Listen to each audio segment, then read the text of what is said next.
अच्छा, नेक्स्ट है हमारे पास सेल्स रिपोर्ट फॉर सब टोटल्स। अच्छा, ये बेसिकली एक सिंपल सी रिपोर्ट है जिसमें मंथ वाइज डाटा लिखा हुआ है लेकिन हैपहैज़र्ड फॉर्म में। डाटा किस चीज़ का है? बेसिकली हमारे पास एक प्रोडक्ट है, कोई भी आप ले लें, कोई रिमोट है, और रिमोट की वो प्राइस है 275 और प्रॉफिट मार्जिन है 40%।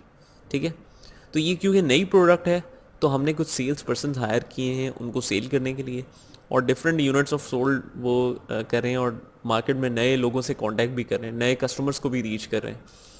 तो ये उनकी कस्टमर रीच है।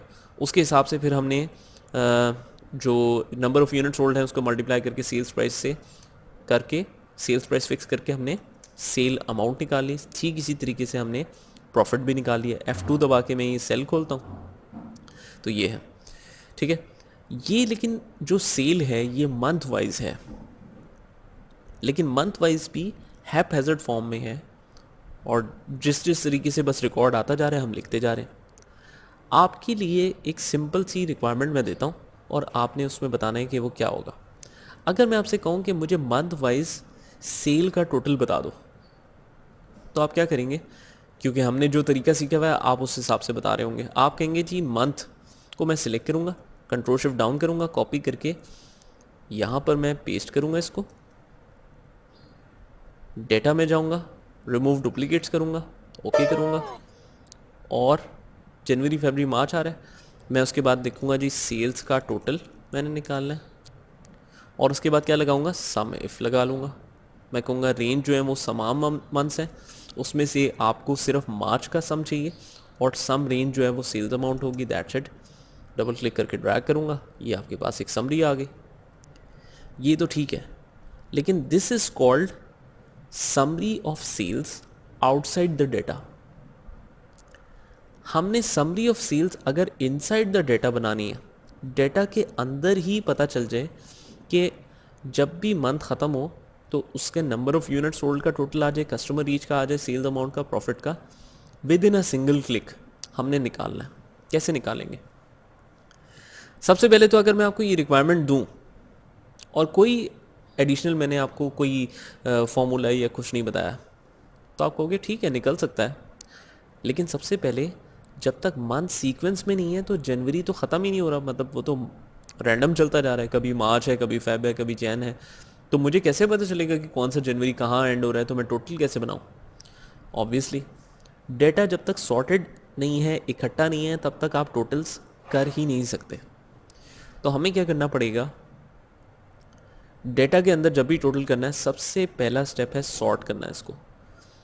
अच्छा, अगर मैं इसको सॉर्ट करता हूँ तो दो तरीके हैं मेरे पास, कि मैं एक तो फ़िल्टर लगाने का तरीका है, दूसरा तरीका ये है कि आप इस कॉलम में रह के किसी भी कॉलम के सेल को, इस कॉलम के सेल को राइट क्लिक करें, सॉर्ट में जाएं, और अगर हम A to Z कर दें तो ये देखिए डाटा अरेंज हो गया, सारे फरवरी इकट्ठे आ गए, फिर जनवरी, फिर मार्च।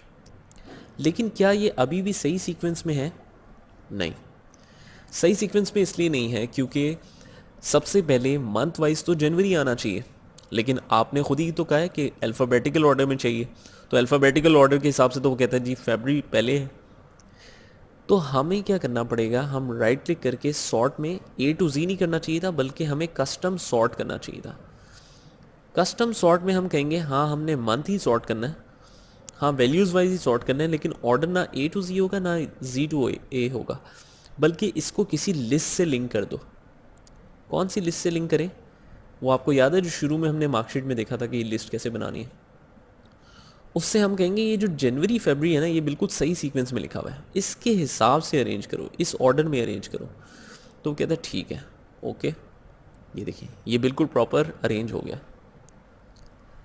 अब अगर हमने जनवरी का टोटल करना है, और मैं कहता हूँ आपको जिस जिस चीज़ का टोटल हो सकता है ना, मतलब सेल पर्सन का तो कोई टोटल नहीं हो सकता, नंबर ऑफ़ यूनिट सोल्ड का हो सकता है, कस्टमर रीच का हो सकता है, सेल अमाउंट का और प्रॉफिट का, इन सब के टोटल्स आप बना दो।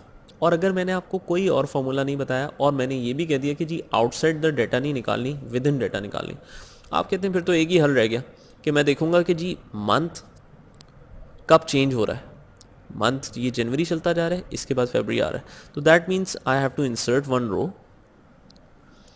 और फिर मैं यहाँ लिखूंगा जी जनवरी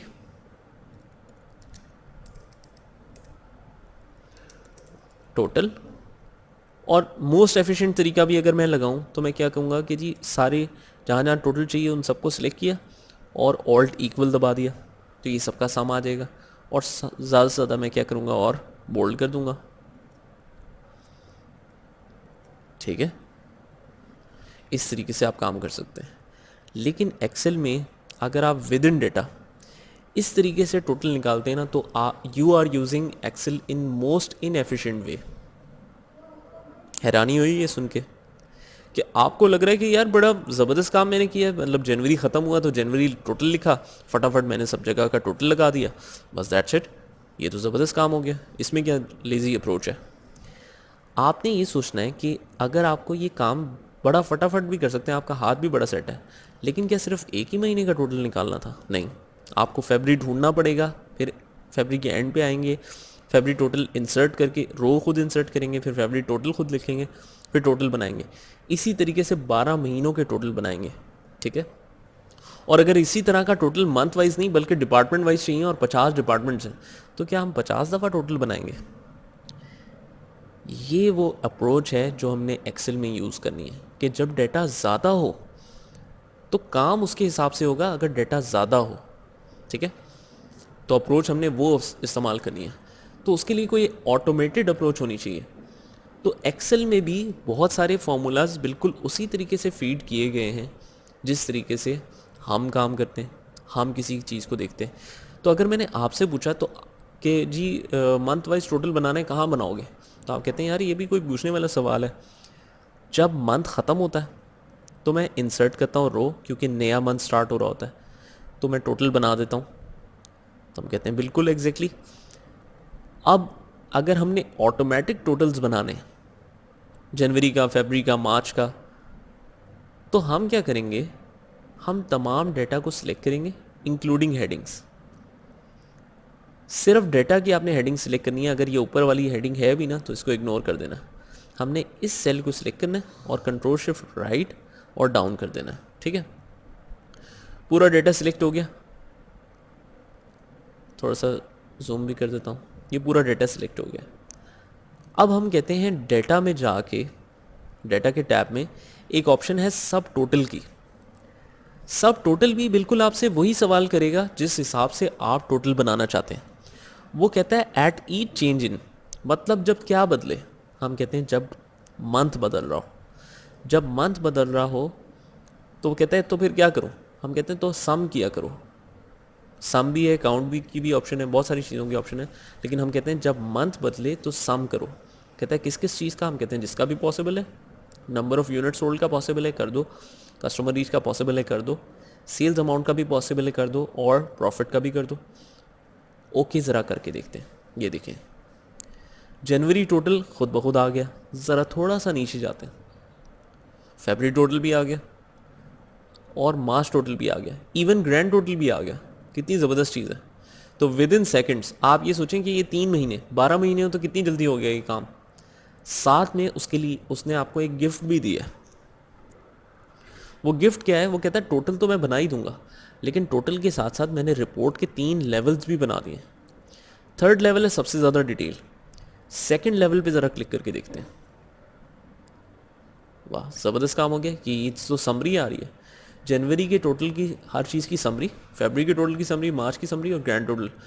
अगर कोई डिटेल देखनी हो तो उसने साथ में ऑप्शन भी दिया है कि जनवरी की मैं तो टोटल दिखा रहा हूँ, लेकिन अगर आपने डिटेल देखनी हो तो आप इस पर प्लस साइन दिखाएं, ये डिटेल दिखा देगा, माइनस साइन दबाएं, ये बंद कर देगा, और 1 पे जाएं तो ग्रैंड टोटल बिल्कुल फाइनल टोटल की समरी आ रही होगी, ठीक है। तो इस तरीके से आप लगा सकते हैं सब टोटल। ये मैं थर्ड लेवल पे कर देता हूँ, यहाँ तक करें, उसके बाद मैं आगे फर्दर एक्सप्लेन करता हूँ।